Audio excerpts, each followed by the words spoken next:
Hi everyone, welcome to Cavite State University. When I say hi, you say hello, and when I say hello, you say hi.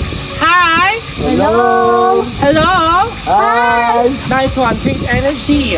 So, baka nagtataka kayo kung sino natin inyong harapan. Ako lang naman ito nag-iisang Joseph. Joke lang. By the way, I am JL Tehens, but you can call me JL. So, I'll be your tour guide for today.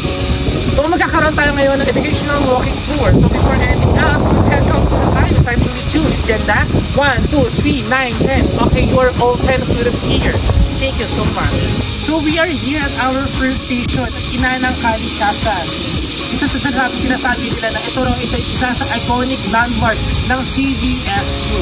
It was built in 2022 as University Centennial Project at may taas ito ng 5 meters. At sabi dito sa kwento, o sabi ng ibang kwentong bayan, na may nagbabantay dito na isang diwata. Kaya malinis yung paligid, malinis yung tubig. Kaya sabi nila na may diwata raw na naliligo dito. Kaya nakikita nila, sabi-sabi or kwento-kwento ng mga ibang estudyante. Kaya dito, talaga namang kailangan natin pangalagaan yung ganda ng ating kalikasan dito sa Inanang Kalikasan. At ito nga ang sabi nila, ay dito rin nila pinukuha ang kanilang iniinom or iniinom ng mga estudyante dati. Kaya ayun, bilang isang kabataan, kailangan natin pangalagaan ng kalikasan ng Inanang Kalikasan. Ayan, at ngayon naman tayo, nandito na tayo ngayon sa CVSU Lagoon. At ito ang pinaka-instagrammable spot ng mga estudyante at ang best for relaxing ng mga estudyante. At dito din naman, dito yung mga estudyante dyan. At dito sa ating lagoon ay yung mga isda at mga iba pang mga water plant. At remind ko lang na bawal ito maligo or bawal mag-swim. So ayun, nakikita din naman na napaka-instagrammable na place na ito para sa mga estudyante. So ngayon, nandito tayo ngayon sa Talisod. Saan ito? Ang mga estudyante dito sa loob ng business. Ang Talisod ay mula right here at the business ay makapag sa budget sa mga estudyante. At ngayon naman, makikita nyo naman sa Talisod ang Bayan de Señora Resort. Kung saan, ang Bayan de Señora Resort ay merong isang bukas ng isang one Olympic pool at dalawang pool. Ang sabi nila na ang pool dito sa resort na ito sa Bayan de Señora ay galing sa ating Inang Kalikasan. So ngayon, nasa harapan tayo ng icon o tinatawag natin International Convention Center. Dito ginaganap ang mga iba pang public forums o mga graduation. At ito ay kayang mag-accommodate ng mga 600 to 800 na katao. At ito ay fully air-conditioned. At dito naman, makikita naman natin dito sa ating harapan o sa inyong harapan ang Royal Hall.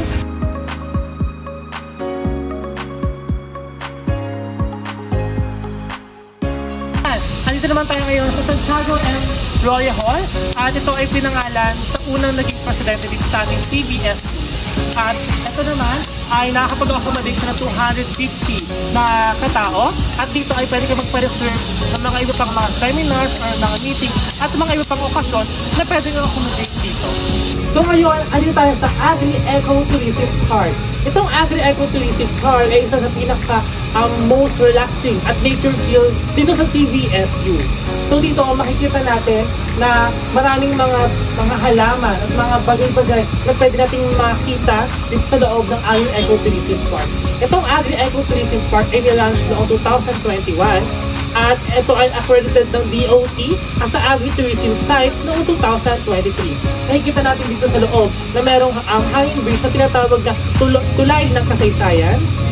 At dito makikita nyo naman dito sa ating pag-entrance, makikita nyo mga environmental fees para mapatingin natin maging maganda at malinis ang ating kalikasan dito sa loob ng agri-ecotourism park. So ngayon, nadaanan natin ngayon ang College of Nursing kung saan ang College of Nursing ay marami nang offer ng mga iba pang courses at ang College of Nursing ay under ni Dean or ni Dr. Evelyn Del Mundo. So ngayon, dito tayo sa mismong tapat o mismong katabi natin ng Centennial Jar kung saan ito ay binuo noong 2006 during celebration ng Centennial Celebration. So, dito, ikataka kayo kung anong laman ito. Sabi nila na ang laman nito ay mga punong-puno ng mga letters na napatungkol sa estudyante, patungkol sa mga instructor o mga professional dito sa loob ng CVSU na naglalaman ang kanilang mga letters ng hope for the future. Ayan, so ngayon, dito naman tayo ngayon sa katapat ng International House Month o tinatawag natin IH1 na kung saan ito ay para sa mga international guests. Pero sa ngayon, ito ay ginagamit ng mga College of Medicine students na kung saan dahil pansamantalang ginamit muna nila ito dahil ang kanilang building ay ginagawa po under renovation pa. Kaya ayun, bali nakikita natin sa loob na yan ay mga parte ng mga College of Medicine ng pansamantala. So ayan, alito naman tayo ngayon sa ating Ladislao and Eva Memorial Library and so makikita natin dito sa loob na maraming, syempre, from the World Library. So marami tayong mga libro dito. At itong library nito ay nagkakaroon ng 6th floor o 6 na palapag. At ito ay nagbubukas mula 7 AM hanggang 6 PM. At dito pwede ka makapagpahinga dahil meron din sila mga ino-offer ng mga pillows. But meron din tayo dyang maraming mga table para sa mga tao, mga nag-review at mga gumagawa ng mga iba pang gawain. At dito naman makikita natin kasabi ng Science Cafe, may cafe sa Daribo, na kung saan dito ay maraming mga coffee at mga pastry na ginaganap or ino-offer sila. So dito pwede kang mag-cafe o mag-relax lang muna. At ayun, dito rin minsan ginagawa mga exhibits ng mga iba pang estudyante. So ngayon, andito naman tayo ngayon sa Gender and Development Research Center. Ito ang pinaka-main office ng GAD o Gender and Development na kung saan dito ay meron silang babaylan training room kung saan dito tinatalakay ang patungkol sa mga women's rights, LGBTQIA++ community at mga PWD rights. At dito, trivia lang na ang babaylan ay sila ang mga leader noon bago pa tayo sa kubi ng mga Spaniards ay madalas ay babae ang mga leader na ito. So ngayon, nandito naman tayo ngayon sa University Museum kung saan ito ay muling nabuksan noong March 2023. At dito sa University Museum, from the Bird Museum, nakikita natin dito yung mga lumang mga kagamitan tulad na lamang ng mga lumang coins or mga bowls or mga stones. But dito makikita rin natin yung mga kung ano ang mga lumang kagamitan dito sa ating university. So okay, nandito naman tayo ngayon sa Batibot na isang tambayan o isang pinakakilalang tambayan ng mga estudyante. Kung saan dito sila nag-review, dito sila kumakain ng mga lunch at kasama-sama ng mga tropa-tropa nila. So ito is malapit ito sa tabi or tapat ng College of Arts and Sciences. So ngayon, andito naman tayo ngayon sa ating graduate school o open learning. So dito, nag-o-offer sila ng 22 Masters and Doctorate Program. At kung makikita nyo naman sa aking kaliwa, ay ito yung art na color red. Ay yan ay nagsisimbolizes ng friendships with China. Na dinisenyo ni Giotto Francisco. So ngayon, dito naman tayo ngayon sa College of Arts and Sciences. So, nagsimula ito ng 1990. At sila yung marami nag-o-offer ng other ng College of Arts and Sciences. Tulad nila sa PSI, journalism, at saka yung tapos. At ito ay agri-review ni Dr. Amy Ferrer. So ayan, kasi naman tayo ngayon sa tapat ng ating College of Engineering and Information Technology na kung saan ino-offer nila ang engineering sa mga tech courses. So dito ay meron silang complete lab facilities at dito naman ay ang under ng bilang si Dr. Willie. So ayan, dito tayo ngayon sa mismong tapat ng College ngayon ay nahati na sa dalawa. Nahati ngayon sa Health at College of Education. Sa College of Education ay under siya ni Dean, ni Dr. Lisa Costa, at sa Health naman is under siya ni Dr. Catherine Perez.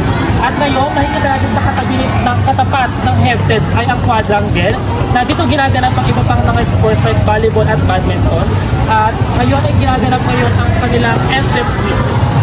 Kaya ngayon nakikita naman natin sa kaliwa o sa ating harapan ang statue ni Don Severino, na kung saan siya mismo ang nagdonate ng lupa ng ating mismong school na ito, na Cavite State University, na nagkakalawakan ng 70 hectares. Ayan, ang short info lang, nandaan natin ngayon ang ROTC headquarters. At dito nagalagi ng mga cadets at dito nakabase ang mga officials sa mga ROTC. So ayan, sa ating paglalakad, madaan natin ngayon ang open fields kung saan dito mismo ginaganap ang mga ROTC events or mga iba pang mga events like mga fit class. At dito rin mismo ginaganap ang mga iba pang mga events ng bawat colleges. At dito, nakikita natin na pinapalibutan siya ng iba't ibang mga finals. So ayan, makikita naman natin ang ating na nagkakalaki na 400 meters. So dito, yan ginaganap ang ating university games ng mga ibang sports na ginagamit ang open. At nakikita naman natin ngayon na mayroong dalawang open court for basketball at dalawang open court for volleyball. At doon naman sa dulo, meron siyang long tennis. At dito sa mga bleachers na kung saan ginagamit ng mga ibang prof na from C-Sphere na kung saan dito sila nagle-lecture, dito sila nasa-klase. So ayan, finally we are here at International House 2.